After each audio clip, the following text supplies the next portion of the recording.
46వ వచనం నుండి చివరి వరకు. తాను నీళ్లు ద్రాక్షారసముగా చేసిన గలిలయలోని కానాకు ఆయన తిరిగి వచ్చాను. అప్పుడు కపెర్నహూములో ఒక ప్రధాని కుమారుడు రోగి అయి ఉండేను.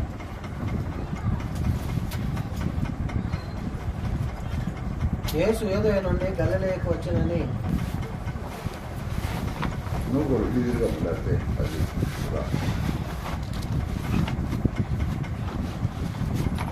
పరిశుద్ధుడు అయిన మా తండ్రి, ప్రేమగల మా ప్రభువా, మీ ప్రియకుమారుడు మా రక్షకుడైన యేసుక్రీస్తు ప్రభు మహిమగల నామం మీకు స్తోత్రం నాయన. శాశ్వతమైన నీ ప్రేమతో మమ్మలను ప్రేమించి మా కొరకు నీ రొమ్మనున్న అద్వితీయ కుమార్ని కల్వరి శిలువలో బలి చేసి నీవు కార్చిన అమూల్య రక్తధారల వల్ల మాకు పాపక్షమాపణ, విమోచన, విడుదల కలుగు చేసినందుకు నీకు స్తోత్రం నాయన. ఈ రాత్రి నీ పిల్లలను మా సహోదరి రాణ్యమ్మ తాను నీ సన్నిధిలో చేసిన ప్రార్థన ఆలకించి ప్రభువా నీవు కనికరించి ఆమెను స్వస్థపరిచావని, ప్రభువా కృప చూపించావని విశ్వాసముతో నీ దాసురాలు నిన్ను మహింపరుస్తూ ఈ కూడికి ఏర్పాటు చేసుకుంది. ప్రభువా సహాయం చేయండి, మాట్లాడండి నాయన, మాట్లాడండి, మీ వాక్యము ద్వారా మాతో మాట్లాడండి. మనుషుని మరుగుపరచండి, మహిమగల నీ వాక్కులు మాకు బయలుపరచమని మా ప్రభువును రక్షకుడైన యేసుక్రీస్తు వారి అతి శ్రేష్టమైన నామమున స్తోత్రములు, కృతజ్ఞతాస్తుతులు చెల్లించి ప్రార్థన చేసి పెడుతున్నాము తండ్రి, ఆమేన్. ప్రభునందు ప్రియ సహోదర సహోదరులారా, చదవబడిన వాక్య భాగాన్ని మనం గమనిస్తూ ఉండగా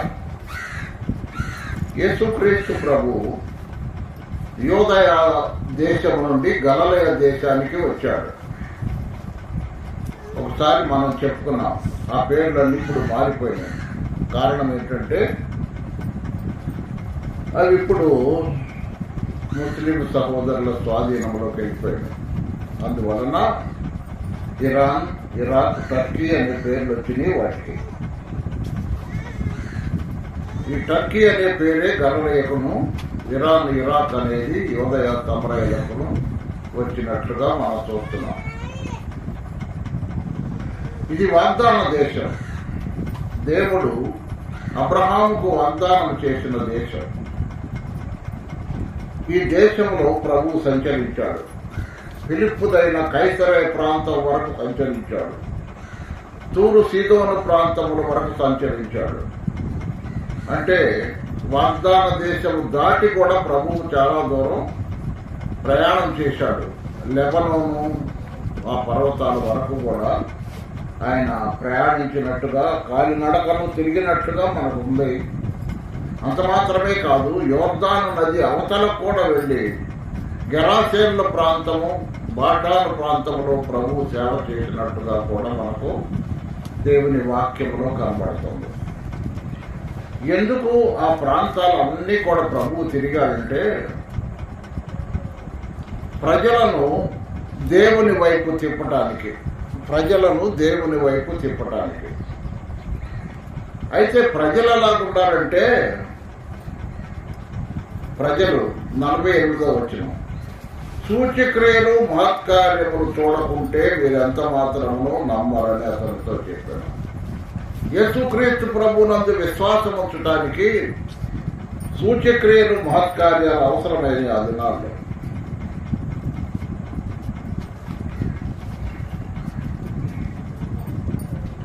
మార్కు సువార్త 16వ అధ్యాయం 20వ వచనం. మార్కు సువార్త 16వ అధ్యాయం 20వ వచనం. వారు బయలుదేరి వాక్యం అంతటా ప్రకటించింది. ప్రభువు వారికి సహకారుడై ఉండి జరుగుతూ వచ్చిన సూచక క్రియల వల్ల వాక్యమును స్థిరపరచుతుండెను. ఆమేన్. అంటే వాక్యము స్థిరపరచబడాలంటే దేవుని కార్యాలు మనుషులు రుచి చూస్తే గాని వాక్యము స్థిరపరచబట్టాల. అందుకనే యేసు ప్రభు ఇక్కడ అన్నాడు, సూచిక్రియలను మహత్కార్యములు చూడకుంటే మీరు ఎంత మాత్రము నమ్మరని. కాబట్టి మనుషులకు కావాల్సింది ఏంటంటే స్వస్థతలు, ఆరోగ్యాలు, ఈ శరీర సంబంధమైన బలహీనతల్లో ప్రభు సహాయం చేస్తాడని. అసలు ప్రాముఖ్యమైనది ఏంటి? ఆత్మ సంబంధమైన విషయాలు.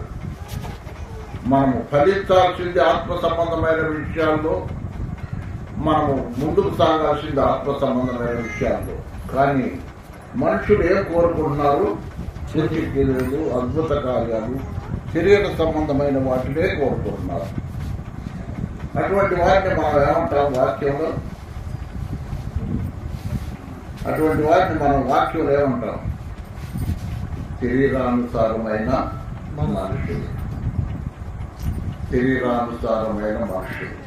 సహోదరులారా, సహోదరులారా, ఈ రాత్రి ఈ మాట గమనించండి. ఇక్కడ యేసుక్రీస్తు ప్రభు యూదయ దేశం నుండి గలిలయ దేశానికి సమరయ మార్గాన్ని వెళ్ళాడు. అప్పుడు మనం మొన్న చదువుకున్నాం కనాను సమరయ స్త్రీ గురించి.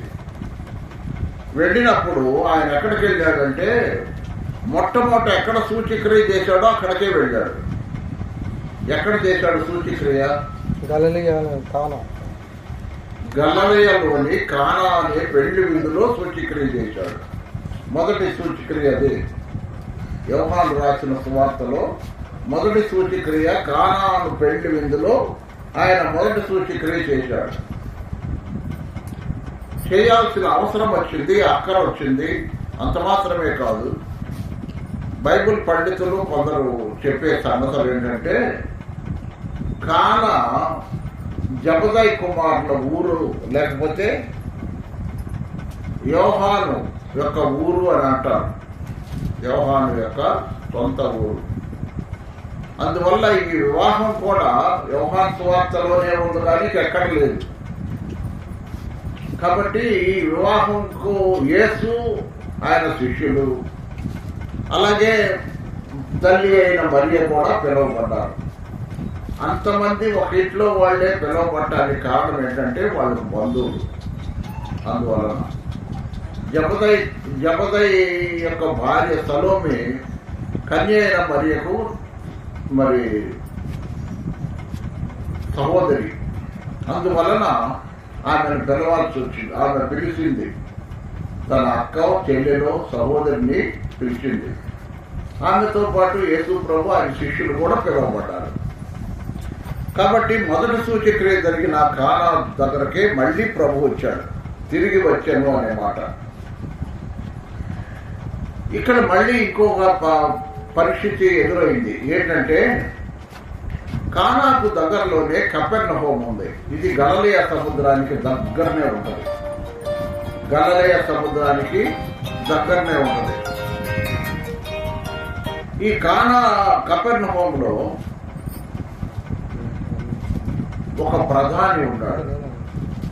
ప్రధాని అంటే మనకు కనబడేది పెళ్లిలో ఉండే ప్రధాని అనే మనకు తెలుసు. పెళ్లిలో ఉండే ప్రధాని అనే మనకు తెలుసు, కానీ ప్రధాని అనే మాట ఇంకా మనకు ఎక్కడ కనపడదు. పెళ్లి ప్రధాని. చూడండి ఒక మాట అక్కడ.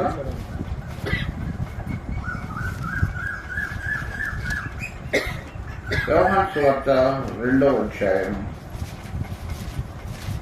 యోహాను సువార్త 2వ అధ్యాయం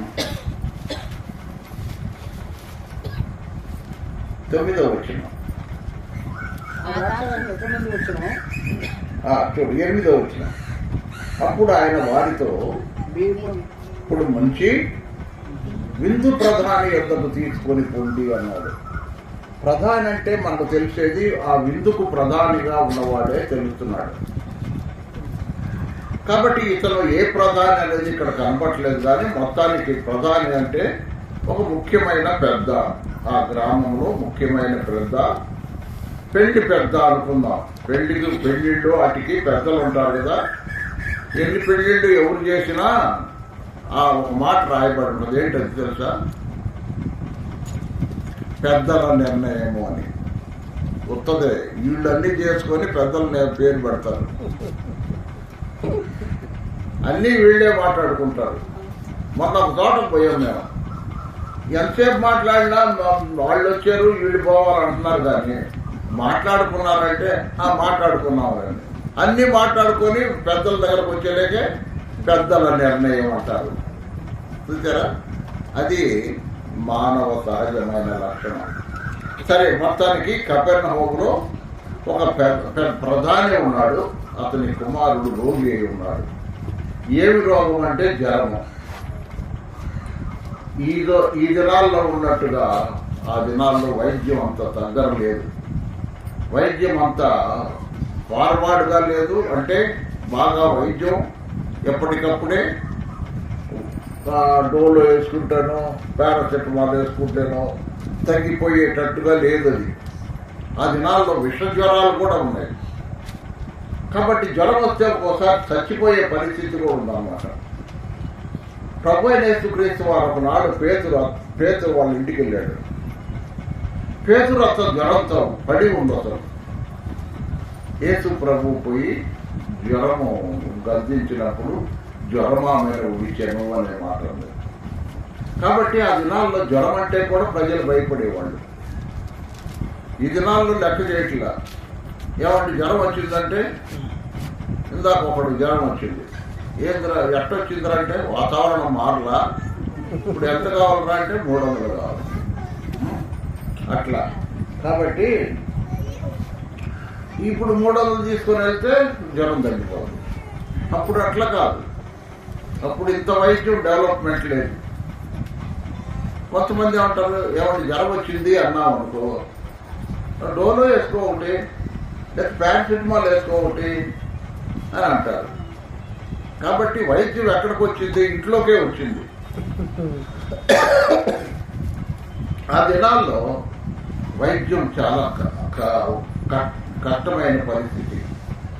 అందువల్లనే ఆ దినాల్లో లూకా అనే వైద్యుడు ఉన్నాడు. అక్కడ గ్రీసు దేశస్తుడు, అన్యుడు. కాబట్టి వైద్యులకు అంత విలువ ఉంది. గమనించారా? కాబట్టి ప్రధాని కుమారుడు రోగిగా ఉన్నాడు. యేసు యూదయ నుండి గలిలయకి వచ్చాడు. అది ఆ ప్రధాని విన్నాడు. యేసు ప్రభు యూదయ నుండి గలిలయకి వచ్చాడని విన్నాడు. అతడు విని ఆయన వద్దకు వచ్చాడు. అంటే కపెర్నహూము నుంచి కానా అనే ఊరికి వచ్చాడు. వచ్చినప్పుడు తన కుమారుడు చావ సిద్ధమై ఉన్నాడు కనుక వాడిని స్వస్థపరచమని వేడుకున్నాడు. గమనించారా? అతను డబ్బులు లేక వైద్యం చేసుకోవడానికి కాదు, డబ్బులు లేక వైద్యం చేయించుకోవడానికి, వైద్యం చేసుకోలేక కాదు, చేసుకోగలడు. వైద్యులు కూడా ఉన్నారు. కానీ అతనికి నమ్మకం ఏంటంటే యేసు ప్రభు స్వస్థపరుస్తాడనే నమ్మకం. ఎవరండి? యేసు ప్రభు స్వస్థపరుస్తాడనే నమ్మకం అతనికి ఉంది. డబ్బులు ఉన్నాయి, డాక్టర్లు ఉన్నారు, కానీ వాళ్ళ దగ్గర పోలా. అంటే ఒకవేళ ఇతను ఏమన్నా పిచ్చినారు అనుకుంటున్నారా? అదేం కాదు. యేసు ప్రభు మీద నమ్మకం. అది అతనికి యేసు ప్రభు మీద నమ్మకం. కాబట్టి యేసు ప్రభు దగ్గరకు వచ్చి వేడుకున్నాడట. వేడుకుంటాం అంటే అయ్యా మొబైల్ని బ్రతికించాయ్యా, లేక మొబైల్ని స్వస్థపరుస్తాయ్యా అని బతిమలాడుకున్నాడు. అప్పటికి యేసు ప్రభు అన్నాడు, చూడండి ఏమన్నాడు, సూచిక్రియలను మహత్కార్యములను చూడకుంటే మీరు ఎంత మాత్రము నమ్మరని అతనితో చెప్పాను. అంటే యేసు ప్రభు మాటలు ఎలా ఉంటాయంటే, ప్రభు మాట్లాడేటప్పుడు పై సంబంధమైన మాటలు మాట్లాడు పరిస్థితులను బట్టి. అతను ఎటువంటి వాడన్నా కానీ ప్రభువు మాట్లాడేది ఏంటంటే వాడి హృదయాన్ని చూసి మాట్లాడతాడు. దేన్ని చూసి? అతని హృదయాన్ని చూసి మాట్లాడతాడు. అతనికి ఏం కావాలా? సూచిక్రియ కావాలి. అతనికి ఏం కావాలా? మహత్కార్యం కావాలి. మొబ్బాయి యేసు ప్రభు చేసిన సూచిక్రియ వల్ల బ్రతికాడు, యేసు ప్రభు చేసిన మహత్కార్యం వల్ల బ్రతికాడని చెప్పుకోవాలి. గమనించారా? మరి మంచిదే. అది ఒక విధంగా విశ్వాసమే. ఇప్పుడు ఈరోజు కుటుంబ ప్రార్థన దేనికి? దేవుడు రాణిమ్మను స్వస్థపరిచాడు, ఆపరేషన్ విషయంలో, చెవు ఆపరేషన్ విషయంలో స్వస్థపరిచాడు. యేసు ప్రభు నన్ను స్వస్థపరిచాడని ఆయన మహిమపరుస్తూ ఈ కూడికి ఏర్పాటు చేస్తుంది. దేవునికి మహిమ చెల్లిస్తుంది. మంచిదే, దేవుని స్తోత్రం. అయితే అప్పుడు ఆ ప్రధాని ఏమన్నాడు చూసావు? ప్రభువా, నా కుమారుడు చావకమునిపే రమ్మని ఆయనను వేడుకొనెను. అంటే ఎంత జనం అన్నమాట. అది ఎంత జనం, పిల్లవాడు చచ్చిపోయి అంత జనం. అవును, ఈ రాత్రి దేవుని వాక్యం అంటున్న సహోదరుడా, సహోదరి, తలనొప్పి వచ్చి చచ్చిపోయిన వాళ్ళు లేరు? తలనొప్పి వచ్చి చచ్చిపోయిన వాళ్ళు, తల తిరిగి చచ్చిపోయిన వాళ్ళు లేరు? ఉన్నారు. కానీ ఈయన పిల్ల కొడుక్కి జ్వరంతో చచ్చిపోయే పరిస్థితిలో ఉన్నాడు. సహోదరులారా, ముందు అతను వైద్యం చేయించుంటాడని నా ఉద్దేశం. ఎందుకంటే ప్రధాని కాబట్టి. కానీ వైద్యం వల్ల ఆ పిల్లవాడు స్వస్థపడలా. అతనికి ఆఖరికి నమ్మకం ఎలా ఉందంటే, సావు బతుకుల్లో ఉన్న కొడుకు విషయంలో వచ్చి అడుగుతున్నాడు, ఏమని, అయ్యా వాడు సావకు ముందే రాయ్యా అంటే వాడు సచ్చే పరిస్థితిలో ఉన్నాడనమాట. సచ్చే పరిస్థితిలో ఉన్నవాడు సావకు ముందే స్వస్థపరిచేవాడు అనేది విశ్వాసం అతనికి. గమనించారా? మరియ మార్తలు ఒకసారి యేసు ప్రభు కబురు చేశారు. యోహాను సువార్త 10వ అధ్యాయం. ఏమని? అయ్యా, నీవు ప్రేమించువాడు రోగి ఉన్నాడు అనేదైతే సరే. యేసు ప్రభు సరే రోగి అయి ఉన్నాడంటే వెంటనే పరిగెత్తుకొస్తాడు అనుకున్నాను. కానీ 4 రోజుల దాకా అలా ఇంతలో వాడు చచ్చిపోయాడు. ఇంతలో అతడు లాజరు చనిపోయాడు. సమాధి కూడా చేసేసారు. ఇంట్లో పెట్టుకోరు కదా, ఇంట్లో పెట్టుకుంటారా? యేసు ప్రభు వచ్చిన దాకా ఇంట్లో పెట్టుకుందామంటే జనం ఊరుకుంటారా? ఎత్తండి ఎత్తండి అంటే వచ్చిన వాళ్ళు ఊరుకోరు. ముందు భోజనం చేయాలి కదా, ఎత్తండి ఎత్తండి అంటారు. వచ్చిన వాళ్ళు ఊరుకోడు కదా. ఇంట్లో సరే ఎట్టబట్ట ఎత్తండి ఎత్తండి అన్నారు. కానీ సహోదరులారా, ఈ విధముగా అంటూ ఉండగా సమాధి చేసేసారు లాజరును. అక్క చెల్లెళ్ళు ఏమన్నారు? ప్రభువా, వాడు సాకు ముందే వస్తే బాగుండేది అన్నారు. ఏమన్నారు? లాజరు సాకు ముందు వస్తే బాగుండేది అన్నారు. అంటే సచ్చిన తర్వాత ఏం చేయలేడనా? వాళ్ళ విశ్వాసం అంతవరకే. కానీ వాళ్ళు ఒక మాట అన్నారు, నీవు దేవుణ్ణి ఏదడిగినా మార్తంది, నీవు దేవుణ్ణి ఏదడిగినా ఆయన చేస్తాడు. అంటే చచ్చిపోయినా కూడా నువ్వు దేవుణ్ణి అడిగితే దేవుడు చేస్తాడు కార్యం అనేది మార్తలో ఉంది విశ్వాసం. ఆ మాట అంతా అక్కడ. అందుకని ప్రభు ఏమన్నాడు? పునరుద్ధానమును నేనే, చెప్పండి, పునరుద్ధానమును నేనే, జీవమును నేనే, బ్రతికి నా యందు విశ్వాసం ఉంచువాడు ఎన్నటికీ చనిపోడు అన్నాడు. కాబట్టి ప్రియులారా, ఈ పిల్లవాడు అదే పరిస్థితులు. ప్రభువా, నా కుమారుడు చావకు మునిపే రమ్మని ఆయనను వేడుకొన్నాను. అంటే కుమారుడు సాగు చూడటానికి ఇష్టపట్ల తండ్రి. అయ్యో సహోదరులారా, సహోదరులారా, నీ కళ్ళ ముందే నీ బిడ్డ చనిపోతాడంటే ఎవరు ఇష్టపడతారు చెప్పండి? కళ్ళ ముందే చనిపోతాడంటే ఎవరు ఇష్టపడతారు? చనిపోకముందే రమ్మంటున్నాడు. కాబట్టి ఆ విధంగా వాడు మీరెంత మాత్రం అది నీ కుమారుడు అప్పుడు యేసు ప్రభు అన్నాడు, అప్పుడు వేడుకున్నాడు. 2 సార్లు చూడండి, అతడు వేడుకొనెను అనే మాట. యేసు ప్రభువును బ్రతిమాలుకుంటున్నాడు. యేసు, నీవు వెళ్ళుము, నీ కుమారుడు బ్రతికి ఉన్నాడని అతనితో చెప్పగా, నీవు వెళ్ళుము, నీ కుమారుడు బ్రతికి ఉన్నాడు. బ్రతికి ఉన్నాడంటే ఇప్పుడు వాడు బ్రతకాలంటే ఏం జరగాల? ఏమో చెప్పండి. జ్వరం నుంచి స్వస్థత కలగాలి. వాడు జ్వరం నుంచి స్వస్థత కలిగితే బతుకుతాడు, లేకపోతే జ్వరంతో చచ్చిపోతాడు. కాబట్టి ఆ విధంగా నీ కుమారుడు బ్రతికి ఉన్నాడు అనే అతనితో చెప్పగా, అక్కడ రాయబడిన మాట చూడండి 50వ వచనంలో, ఆ మనుష్యుడు యేసు తనతో చెప్పిన మాట నమ్మి వెళ్ళిపోయాడు. చూడలా, బ్రతికి ఉన్నాడని యేసు ప్రభు చెప్పాడు, బ్రతికి ఉన్నాడని చెప్పాడు, ఆయన మాట నమ్మాడు. అది అతనిలో ఉన్న విశ్వాసం. అయ్యా అమ్మ, ఈ రాత్రి మనము ప్రార్థన చేసినప్పుడు ప్రభువు మన ప్రార్థన ఆలకించి మనల్ని స్వస్థపరుస్తాడనే విశ్వాసం మనలో ఉండాలి. ఏదో చేయమంటున్నాడు కాబట్టి చేద్దాము, లేకపోతే చేయాల్సి వచ్చింది కాబట్టి చేద్దాం కాదు. చేస్తాడు ప్రభు. అందుకనే ప్రభు అన్నాడు, మీరు అడుగునవన్నీ పొంది ఉన్నారు అన్నాడు. కాబట్టి అది విషయం. ఆ మనుషుడు యేసు తనతో చెప్పిన మాటను నమ్మి వెళ్ళిపోయాడు. అతడు ఇంకా వెళ్ళుచుండగా అంటే ఇంటి చేరల కానా నుండి కపెర్నహూము దాదాపు ఒక రోజు ప్రయాణం.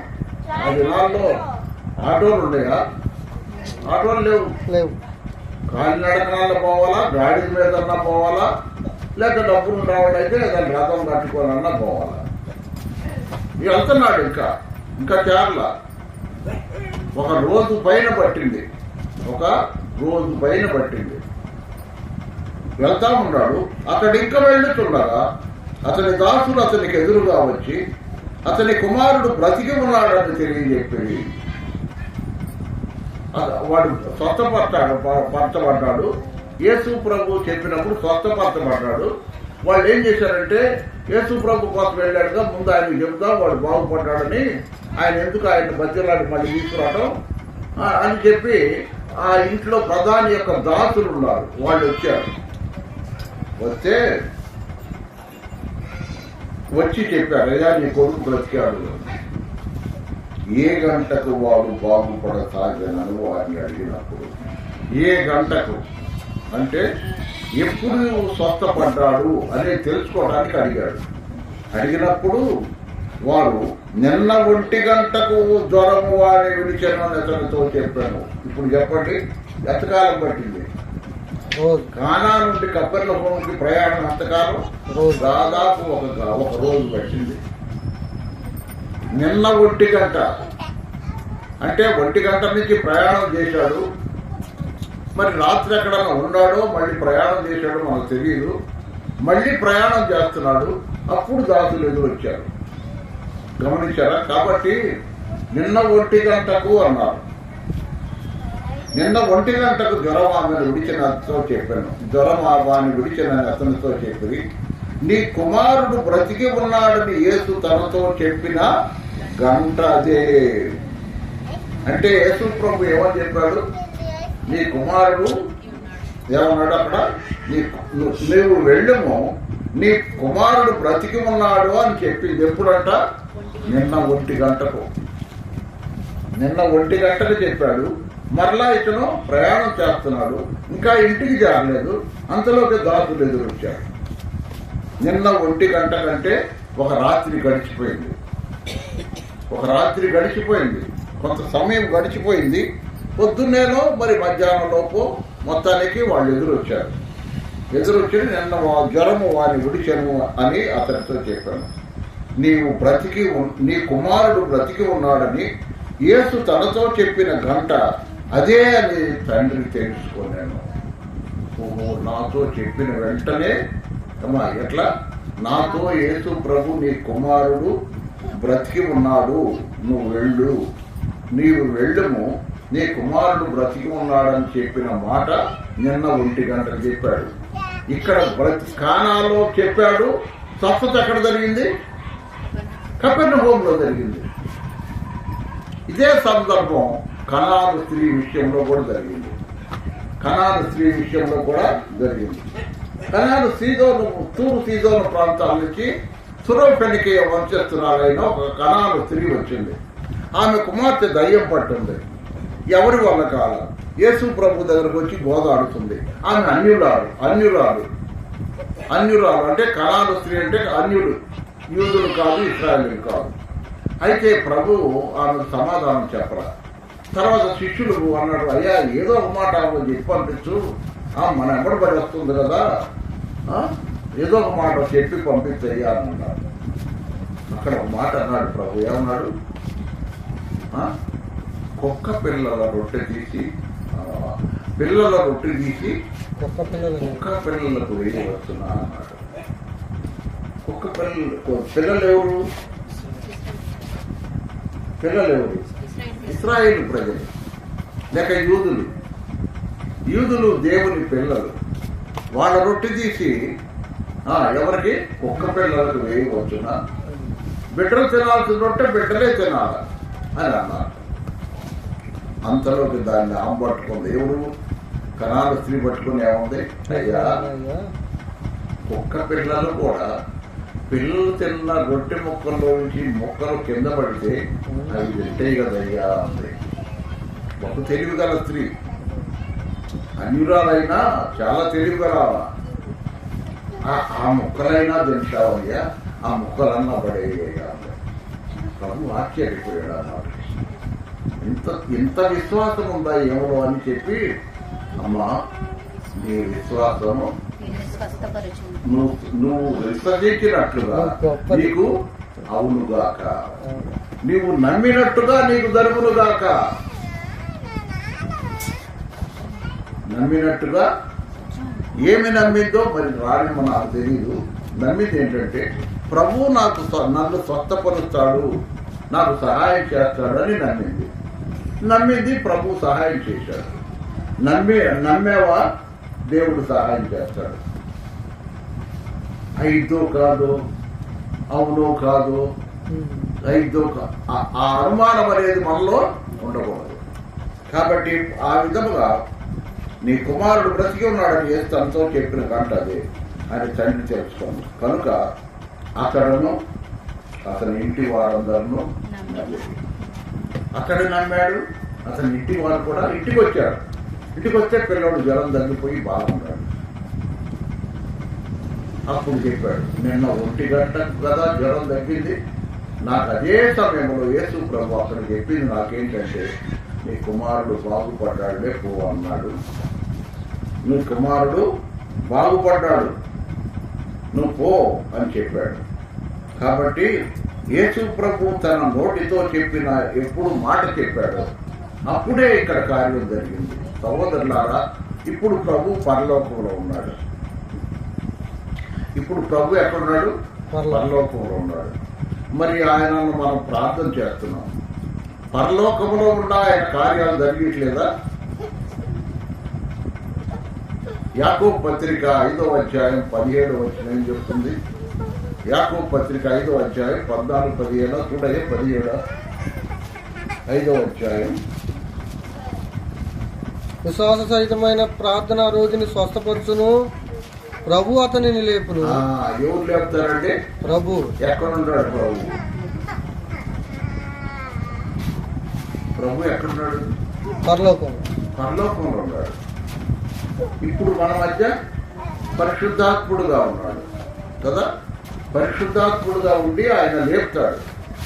దేవుని కార్యాలు, దేవుని ఆత్మ ద్వారా దేవుని కార్యాలు జరుగుతాయని మత్తయి సువార్తలో యేసు ప్రభు అన్నాడు. కాబట్టి పరిశుద్ధాత్ముడు మన మధ్య నుండి యేసు ప్రభు ద్వారా యేసు ప్రభు చిత్త ప్రకారం ఆ కార్యాలు మనకి జరుగుతాయి. విశ్వసిస్తున్నావా? నమ్ముతున్నావా? ప్రభునందు ప్రియ సహోదర సహోదరులారా, అతడును అతని ఇంటి వారందరూ నమ్మిరి. ఈ మాట ఒక చోట మనకు కనపడింది. ఎక్కడ చెప్పండి? చెరసాల నాయకుడు, ఫిలిప్పై పట్టణంలో చెరసాల నాయకుడు. ఫిలిప్పై పట్టణంలో లూదియా ఇంటి వారు కదా. లూదియా కూడా ఆమె ఇంటి వారందరూ నమ్మి బాప్తీసం తీసుకున్నారు. చెరసాల నాయకుడు అతడును అతని ఇంటి వారందరూ నమ్మి ఏమన్నారు? ప్రభువైన యేసునందు విశ్వాసముంచును, అప్పుడు నీవును ఇంటి వారు రక్షణ పొందుదురు. ఎక్కడున్నాడు ఆయన? పరలోకంలో ఉన్నాడు. ఆయన నామాన రక్షణ, ఆయన నామాన స్వస్థత. కాబట్టి ఆయన నామము అన్ని నామముల కంటే దేవుని చేత హెచ్చించబడిన నామం. ఆ నామమున ఎక్కడైనా స్వస్థత కలుగుతుంది. ప్రభు అతన్ని లేపును అనే మాట మనం చదువుకున్నాం కదా. లేపేవాడు ఎవరు? ప్రభువే. కాబట్టి సహోదరులారా, అతడు అంటున్నాను, యేసు యూదయ నుండి గలిలయకు వచ్చి చేసిన సూచక్రియలలో ఇది రెండవది. ఇది రాత్రి దేవుని వాక్యం వింటున్న ప్రియ సహోదరుడా, సహోదరి, ప్రభు రాబోతున్న దినాల్లో ఉన్నాం. ఏ క్షణంలో వచ్చి మనం తీసుకొని వెళతాడో తెలియదు. యేసు ప్రభు రాకమునిపే, నువ్వు ఈ లోకాన్ని విడిచిపెట్టక మునిపే ప్రభు అయిన యేసునందు విశ్వాసం ఉంటుంది. ఎంతవరకు విశ్వాసం ఉంటుంది అంటున్నాడు? మరణం వరకు నమ్మకముగా ముందుము, నేను నీకు జీవ కిరీటాన్ని ఇస్తాను. కాబట్టి రాత్రి దేవుని వాక్యం వింటున్న ప్రియ సహోదరుడా, సహోదరి, ప్రభు రాబోతున్న ఈ దినాల్లో మనం ఉన్నాం. ఏ క్షణంలో వస్తాడో తెలియదు, ఎప్పుడు మనల్ని తీసుకొని వెళ్తాడో తెలియదు. కాబట్టి సిద్ధపడ్డావా? సిద్ధపడుమా ఓ సంగమా,